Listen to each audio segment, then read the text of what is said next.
صلوا على النبي يا جماعة نكسب معاكم صلاة النبي. أهلا بيكم معايا في قصة جديدة في قصة حكايات وده. أيوة أنا اللي جوزها اكتشف إنه كانت بتحب راجل تاني، وأنا كمان اللي جوزها عارف عن طريق إزازة البرفان. طب يا ترى مين اللي عرف جوزي؟ طب إزازة البرفان كانت السبب إن الحقيقة اتكشفت كاملة. طب وإيه حكاية المليون جنيه؟ المليون جنيه. طب تعالوا نسمع قصة المليون جنيه وإزازة البرفان، وإزاي جوزي اكتشف الحقيقة دي، وإيه اللي حصل في النهاية. وتعالوا بينا نسمع قصة صاحبة المشكلة بتاعتنا النهاردة. بتقول: أنا زي أي بنت بحثت عن السعادة الزوجية بكل الطرق. اتجوزت راجل غني وعنده شركة صغيرة بتصدير والاستيراد، وكان عنده سكرتارية وموظفين، وكان بيحبني جدا وأنا كمان حبيته جدا. وزي أي بنت بيبقى ليها نزوة قبل الجواز. أيوة، كنت بحب واحد قبل الجواز حب كبير جدا. اديته كل حاجة، كنت ساعتها طالبة وباخد مصروفي وبديله كل حاجة.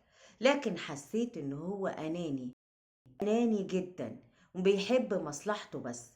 وانقطعت علاقتي بيه وما كنتش أعرف إن شريط ذكرياتي القديم هيرجع تاني مع ذكرياتي الحديثة. المهم، سبته خلاص وبعدت عنه، وجالي جوزي اللي حبيته وحبني، وعشت معاه في سعادة وهنا. بس كان عندي شك كبير جدا إن كل الرجالة دي خاينة. فكتبنا عليه مؤخر مليون جنيه، وبما إنه غني ومبسوط ما كانش فارق معاه المليون جنيه دي. وفجأة أخت جوزي جالها عريس. انصدمنا من العريس في الأول، لكن خلاص تقبلنا الموضوع، واتجوزت أخت جوزي. وأنا عشت سعيدة ومتهنية مع جوزي. خلاص خلصت الحكاية؟ لا، لسه ما خلصتش. خلفت منه عيل واتنين وكنا سعداء قوي. لكن بعد فترة كده اكتشفت ان جوزي متغير. ايوه، بعد 3 4 سنين من الجواز اكتشفت انه متغير كده وفي حاجة غريبة. رغم اني ست مهتمية بنفسي جدا، وواخدة بالي من بيتي ومن حياتي ومهتمية بجوزي اكتر من اي حد. المهم، لقيته متغير كده ومش مظبوط، والتليفونات على طول تجيله، ويقعد في جنبي ويتكلم وهو قاعد معانا في البيت. وبقى بيتأخر عن ميعاد رجوعه البيت وبيبقى واخد وقته كله بره. طبعا أنا ابتديت أشك. عملت على موبايله خاصية التتبع، وفي يوم من الأيام نزل على أساس إنه رايح الشركة بتاعته. وتتبعت التليفون واكتشفت انه ما راحش الشركة، وانه كان رايح عنوان غير عنوان الشركة. طبعا خدت العنوان، واتصلت بالسكرتارية وقلت لهم ان عندي في المكان الفلاني حاجات وعايزة اروح اجيبها. فعرفت من السكرتارية ان العنوان ده في المكان الفلاني، في بتسكن فلانة اللي هي سكرتيرة من السكرتيرات اللي موجودين، وممكن نكلمها ونحاول نخليها تجيب الشحن بتاع حضرتك اللي في المكان ده. ما كدبتش خبر، وعرفت على طول ان اللي على علاقة بجوزي السكرتيرة ملهاش اي لازمة. بنت باعت نفسها لجوزي علشان الفلوس. معرفش اتجوزها بعد عرفي، معرفش عامل معاها علاقة، ما اهتمتش بكل ده. كل اللي اهتميت بيه ان لما يرجع جوزي لازم اقوله مع السلامة. وطبعا كان ضغطي الاول عليه المليون جنيه اللي كانوا مكتوبين في المؤخر بتاعي. اول ما دخل لقاني محضره الشنطه، وفي ايه؟ رايحه فين؟ قلت له مستنياك عشان تطلقني قبل ما امشي. قال لي ازاي؟ يعني ايه اطلقك؟ قلت له انا عرفت ان انت على علاقه بفلانه وبتروح لها البيت. يا ترى وصلت معاك الخيانه لحد فين؟ بصلي كده باستغراب وقال لي انت عرفتي ازاي؟ دي نزوه، ما تقلقيش، انا ما عملتش حاجه، انا كذا انا كذا. انا كانت بس هي عايزاني اتجوزها وكان حوارات، ومعلش انا ضعفت، انا.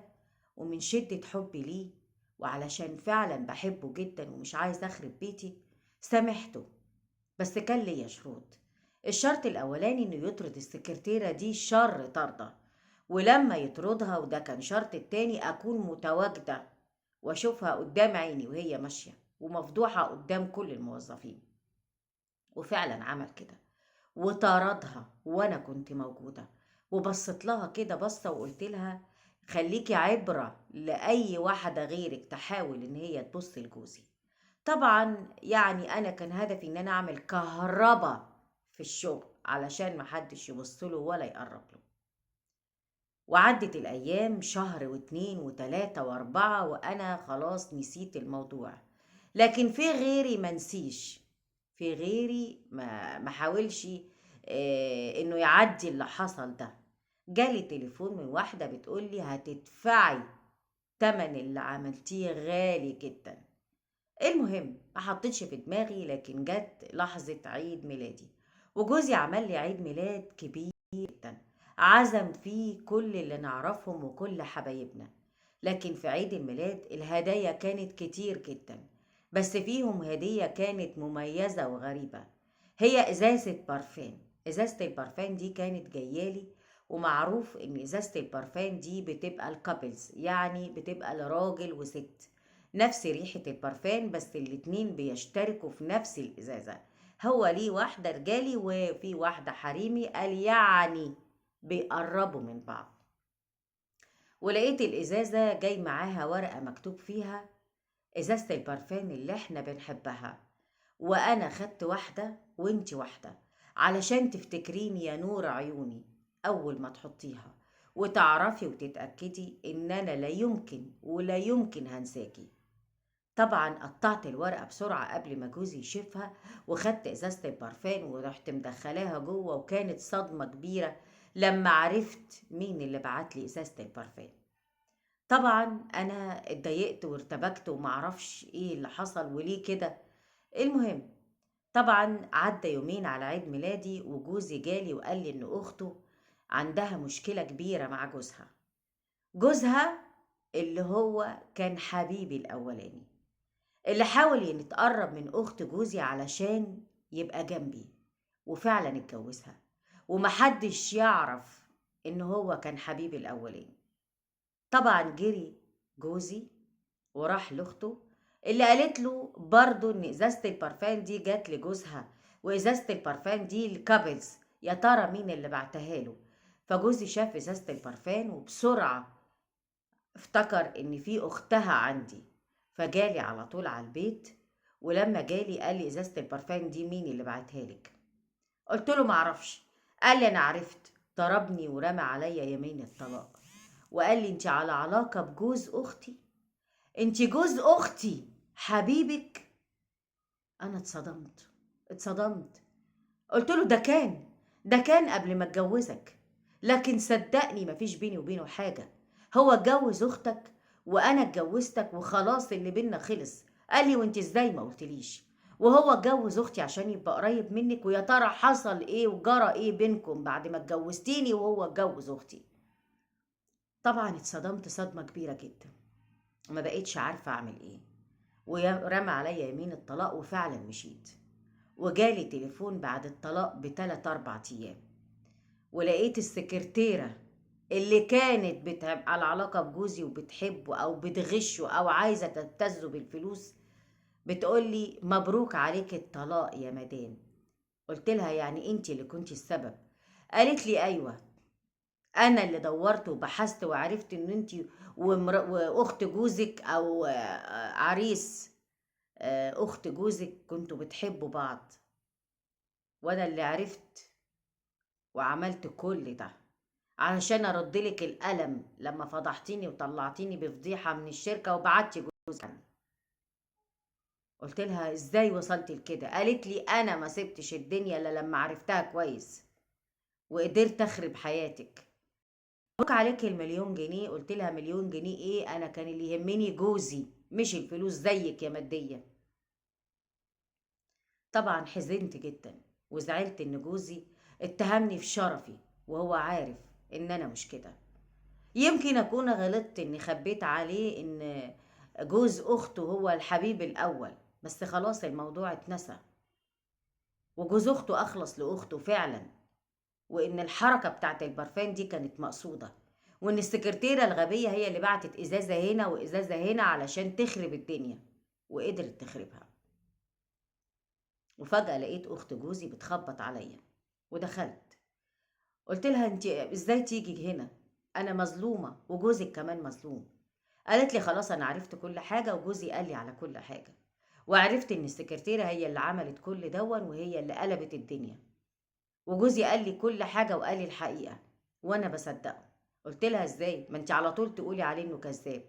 قالت لي: ما هو علشان بيبقى كذاب بيبان عليه، لكن لما يبقى صادق ويقول الحقيقة بقدر اميز. وقالت لي ان هي هترجعني لجوزي.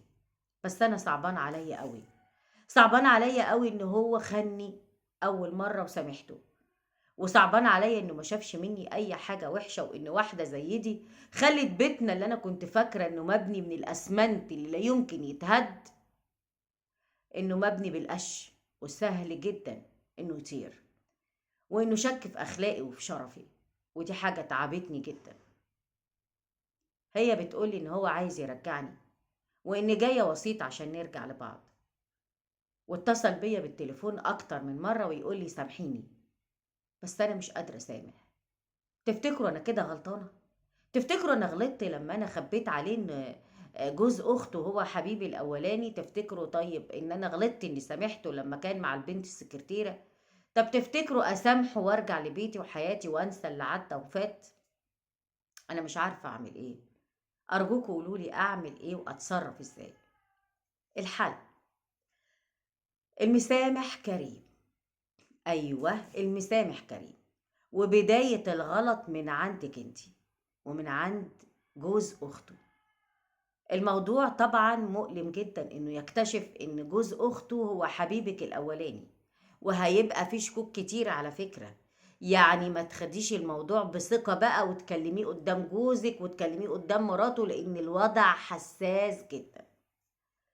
المسامح كريم وارجعي له ادم عرف ان هو غلطان، وكمان اخته عرفت الحقيقة وعرفت ان هي ظلمتكم انتوا الاتنين، وفهميه ان البيت لازم يكون على اساس، وارجعي علشان بيتك وجوزك وحياتك.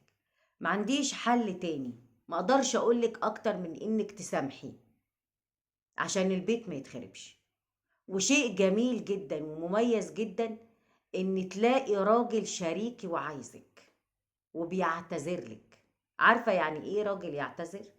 يعني خلاص حبك وقدر ان هو يعني ان انت تمتلكيه، قدرتي تمتلكيه كله على بعضه. انا من رأيي انك ترجعي له، وان شاء الله الحياة تبقى كويسة، وحافظي على بيتك وعلى ولادك وعلى جوزك. وكمان بنصحك نصيحة: ما تتماديش في الكلام مع حبيبك الاولاني او جوز اخته قدامه كتير، لان الموضوع هيفضل سايب اثر كبير جدا عند اخته وعنده. هي دي مشكلة النهاردة اللي أتمنى تردوا عليها وتقولوا لها تعمل إيه وتتصرف إزاي. ويا ترى هي غلطانة إنها خبت عليه؟ أنا بقول برضو إن هي غلطانة، كانت المفروض صرحته. وقولوا لها الحل إيه، ترجع لجوزها ولا خلاص كده ترفض وتعيش لولادها وتبقى سايبة حياتها كده، أو سايبة جوزها كده، أو طليقها كده لأي ست تاخده منها وتكسبه في حياتها، لأنه هو طيب جدا وغلبان جدا. شكرا لكم وشكرا لكل حبايبي متابعين قصص وحكايات هدى، وانتظروني تاني في قصة جديدة في قصص وحكايات هدى.